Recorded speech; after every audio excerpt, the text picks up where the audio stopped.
At India Energy Week, we are now joined by Mr. Akshay Wadhwa. He's CEO, Jio-BP. Mr. Wadhwa, hi, thank you so much for joining in. Thank you so much. First of all, with all that's happening in the international markets, the uncertainties, the geopolitics, etc., would you say India is a bright spot amid all of this when it comes to energy demand?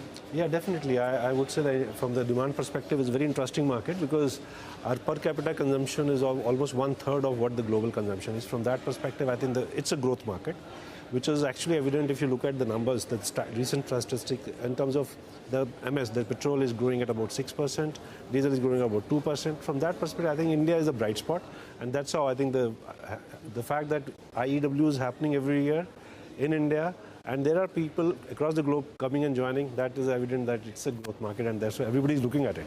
Oh, well, absolutely. The growth numbers are really nice.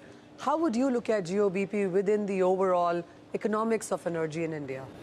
So Jio-BP is here basically to create a differentiation in the market.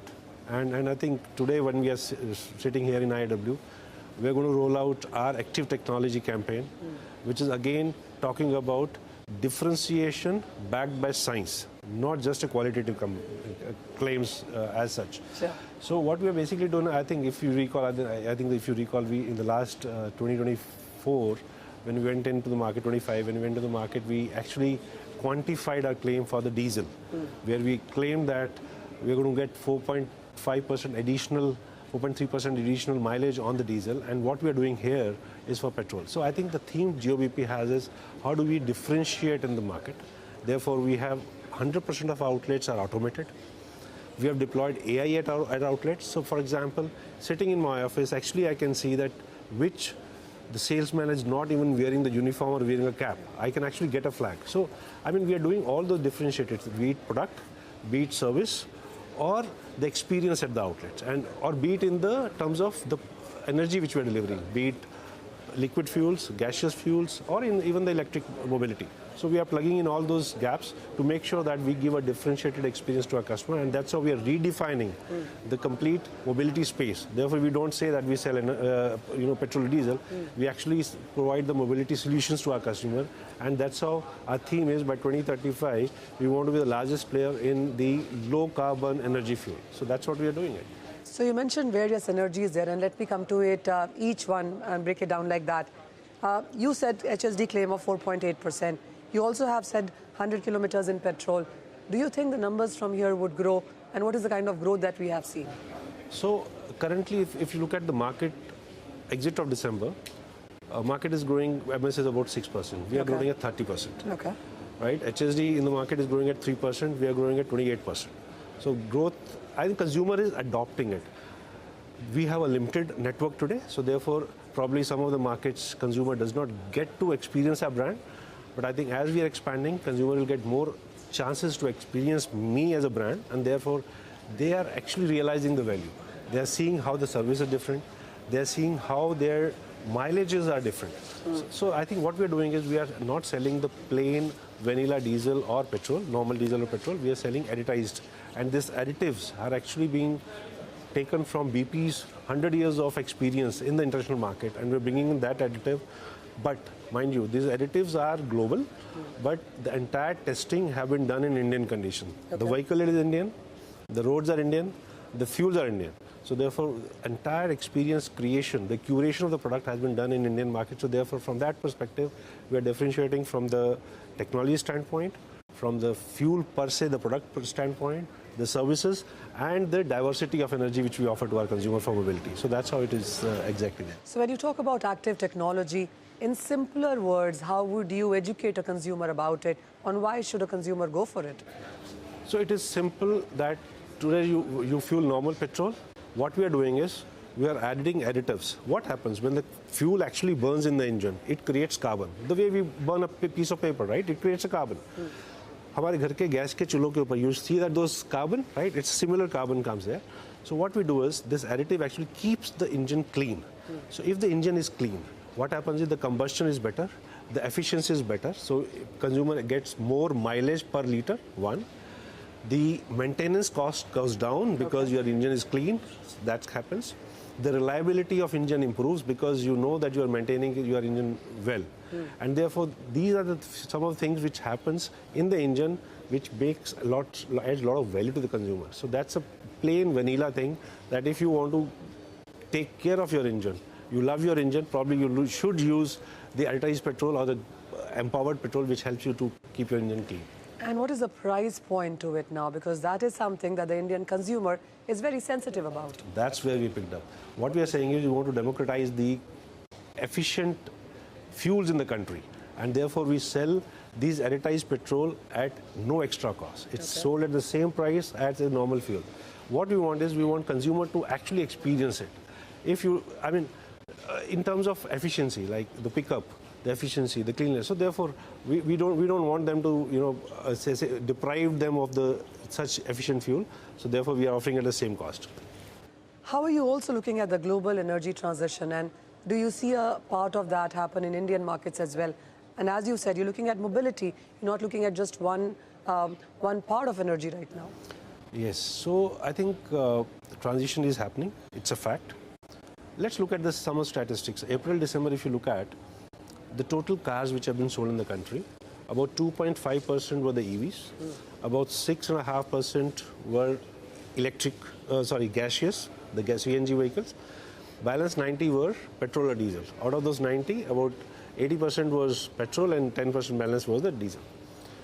So therefore, consumers are adopting the newer fuels.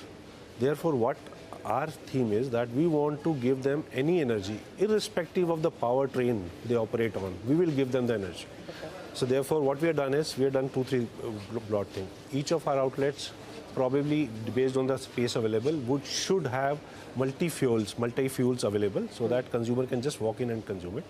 So we expect that this pace of transition will pick up, and consumer will not only adopt different fuels, but I think he or she would also look forward for differentiated experience.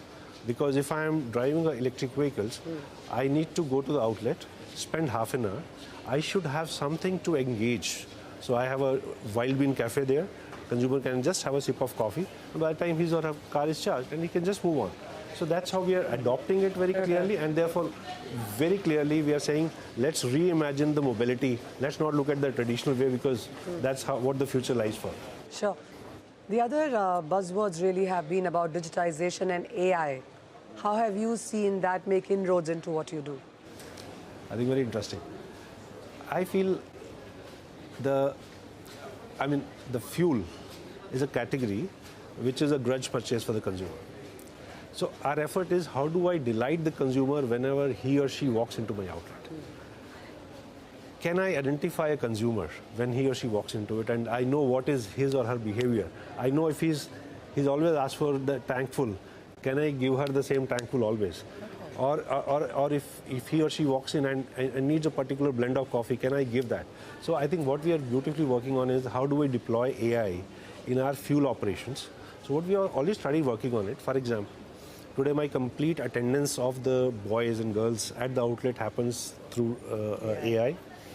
I can actually detect a salesman not wearing a uniform, the flag comes to me. God forbid, if there is any flame at the outlet, immediately flag goes to comes to us, goes to the dealer. So we are deploying all those use cases. Even safety part, we are very, very, very, very focused on safety. Just example, if a vehicle is coming and it's unloading the diesel into the tank, and the fire extinguisher not kept, it will immediately raise a flag. And the flag will be immediately going to the control room, and the call will reach to the dealer. So therefore, we are deploying AI to make our operations efficient on one side, make them safe always, and give a consumer an experience which he or she has never experienced. It's not just about filling gas, it's about an experience that you also are giving. Exactly. So, Mr. Wadhwa, from where we stand right now, how are you reimagining mobility, let's say, 5 years down the line? So, look, today we have about 2,000 outlet. Apart from that, I am also there in the open market where I have charging stations. So we have 1,000 charge points with 7,000 chargers.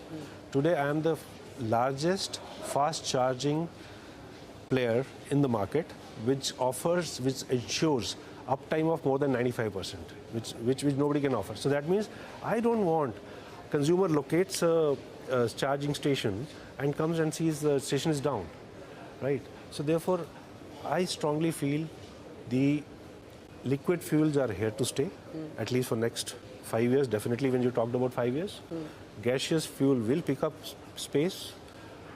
EVs will pick up space. So therefore, fuel outlets have to be necessarily multi-fuels. Cannot be only petrol and diesel. I think we should not be calling it as a petrol station. Pump. Yeah, petrol pump. Yeah. It should be mobility station or energy station like that. So therefore, I think going forward, consumer is going to demand that, and rightly so, and that they deserve it. So therefore, we are taking a lead ahead of our peers in the market to give that experience to the consumer, so that consumers should be delighted every time they walk into our outlet, and it should be sustainable growth, and therefore we want to plug in as much as low carbon fuels into the market, so that we grow responsibly, not just growth. That's the way. So I'll wind down this conversation with one more question. You talked about a mobility station. You talked about various energies and EV, of course. It's that much of a pie. So where is the major spend or investment really going to get into when it comes to Indian markets going forward? So just to give you a thumb rule, what we are doing currently, we do about 10% of my capex on future generation fuels. All right. So what we are doing is, I know that my network share is about 2.5%. So therefore, I need to grow my network. So therefore, we'll calibrate our capex spend in sync with how the energy transition happens in the market.